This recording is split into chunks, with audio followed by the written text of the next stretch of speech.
Israel और Iran के बीच भीषण संग्राम अभी भी जारी है। जो दोनों देश एक दूसरे का बड़ा नुकसान पहुंचाने का दावा कर रहे हैं, वहीं इस युद्ध को लेकर अमेरिकी राष्ट्रपति डोनाल्ड ट्रंप का दावा है कि इजरायल और ईरान के बीच वो शांति बहाल कराएंगे, ठीक वैसे ही जैसे उन्होंने भारत पाकिस्तान के बीच कराया था। ये ट्रंप का दावा है। हालांकि ट्रंप की शांति की अपील का कोई असर नहीं देखने को मिल रहा है। दोनों देश एक दूसरे पर मिसाइलों की बौछार कर रहे हैं।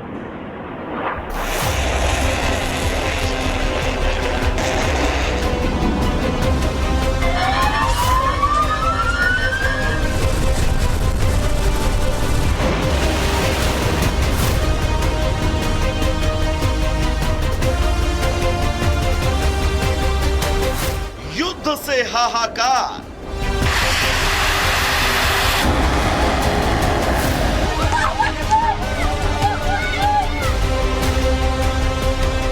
ट्रंप क्यों हुए लाचार।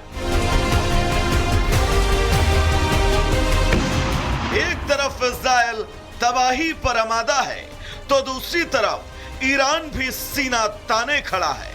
दोनों ही देश एक दूसरे को तबाह करने की कोशिश में जी जान से जुटे हैं। ऐसे में पूरी दुनिया की निगाहें अमेरिकी राष्ट्रपति ट्रंप पर हैं, जो ईरान की आंखें दिखाने के बाद अब इजरायल और ईरान के बीच समझौते की बात करते नजर आ रहे हैं। अमेरिका के राष्ट्रपति ट्रंप ने शांति की अपील की है।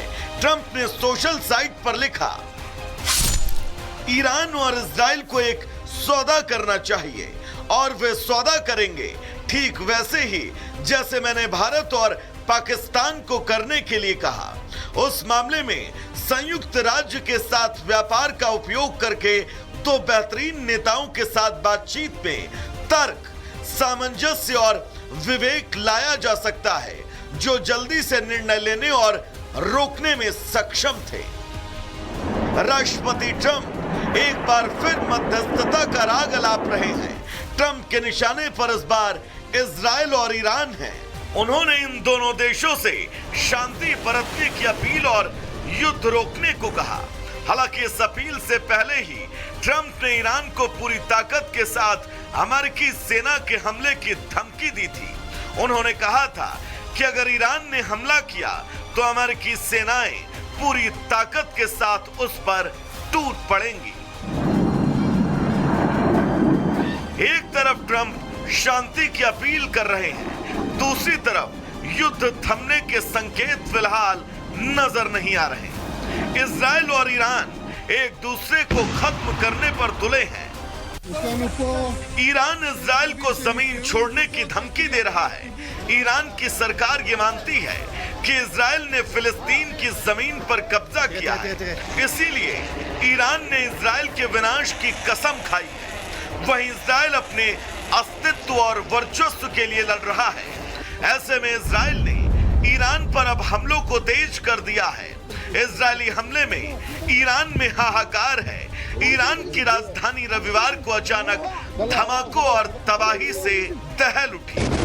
इजरायल ने एक के बाद एक टारगेटेड मिसाइल हमलों से शहर के कई अहम हिस्सों को हिला कर रख दिया।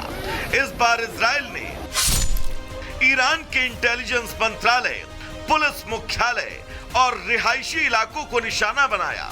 खाजे अब्दुल्ला स्ट्रीट पर स्थित खुफिया मंत्रालय की इमारत पर मिसाइलें दागी। नीरू हवाई इलाके में कई इमारतें तबाह कर दी। धमाकों के बाद राजधानी से जनता का पलायन, हाईवे पर लंबा ट्रैफिक, हालात बेहद गंभीर हैं और ईरान इजरायल तनाव एक नए और खतरनाक मोड़ पर है। ऐसे में सवाल खड़ा होता है कि क्या ट्रंप की शांति अपील को ईरान और इजरायल ने खारिज कर दिया है या फिर ट्रंप के दावे ही खोखले हैं। क्या ट्रंप की शांति की डुगडुगी मिसाइलों की आवाज में दब कर रह जाएगी या मिडिल ईस्ट में शांति बहाल कराने में ट्रंप की कोई भूमिका होगी, इस पर अब दुनिया की निगाहें हैं। Bureau report, Republic Bharat. और अब आपको दिखाते हैं ईरान की मिसाइल की ताकत, जिसे ईरान इजराइल पर हमला कर रहा है।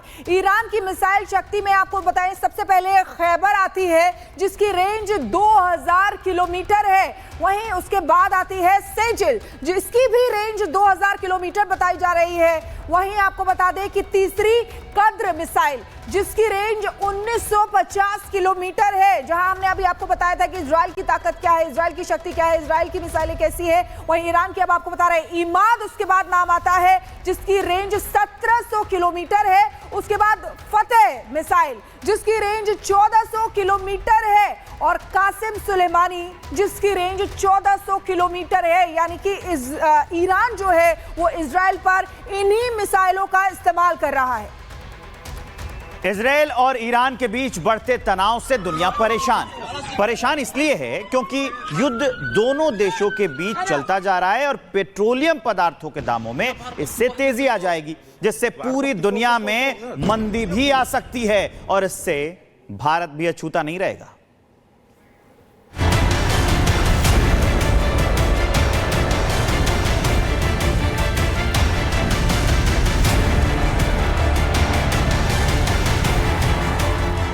इजराइल और ईरान के बीच जैसे जैसे तनाव बढ़ रहा है वैसे वैसे दुनिया की चिंता बढ़ती जा रही है। चिंता युद्ध की नहीं बल्कि महंगाई की। अगर ये युद्ध यूं ही दोनों देश के बीच चलता रहा तो इतना तय है कि पेट्रोलियम पदार्थ के दामों में तेजी आएगी और ये तेजी पूरी दुनिया में मंदी ला सकती है और इससे अछूता भारत भी नहीं रहेगा। चुनौती नंबर 1, आयात बिल में इजाफा। जब से इजराइल ईरान का युद्ध शुरू हुआ है तब से क्रूड ऑयल के दामों में आग लगी है। सिर्फ 2 दिनों में क्रूड ऑयल की कीमत 15% तक बढ़ चुकी है और अगर ऐसे ही जंग जारी रही तो 8 से 9% क्रूड के दाम और बढ़ सकते हैं। चुनौती नंबर 2, हवाई सफर होगा महंगा। इजराइल ईरान युद्ध का असर हवाई सफर पर भी पड़ेगा।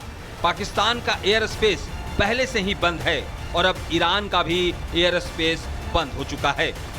ऐसे में जो विमान यूरोप, अमेरिका या कनाडा के लिए जाएगा उसे लंबी दूरी तय करनी पड़ेगी। चुनौती नंबर 3, पेट्रोल के दामों पर असर। दोनों देश के बीच युद्ध की वजह से हॉर्मज जल संधि में रुकावट आ गई है और अब इस रुकावट से तेल के दामों में इजाफे की आहट सुनाई दे रही है, क्योंकि ये वो जल संधि है जिससे दुनिया के 20% तेल सप्लाई होती है और अगर युद्ध लंबे वक्त तक चला तो तेल सप्लाई का रुकना लाजमी है। ऐसे हालात में भारत को भी तेल आयात करने में परेशानी होगी। चुनौती नंबर 4, कामगारों के लिए संकट। भारत से करीब 1 करोड़ लोग खाड़ी देशों में काम करते हैं और कामगारों ने पिछले साल भारत को $45 अरब भेजे थे, जिसने देश की अर्थव्यवस्था के लिए संजीवनी का काम किया था। और अगर युद्ध बढ़ा तो 1 करोड़ कामगारों के काम पर संकट आएगा, जिसका असर भारत की अर्थव्यवस्था पर भी पड़ेगा। Bureau report, Republic Bharat.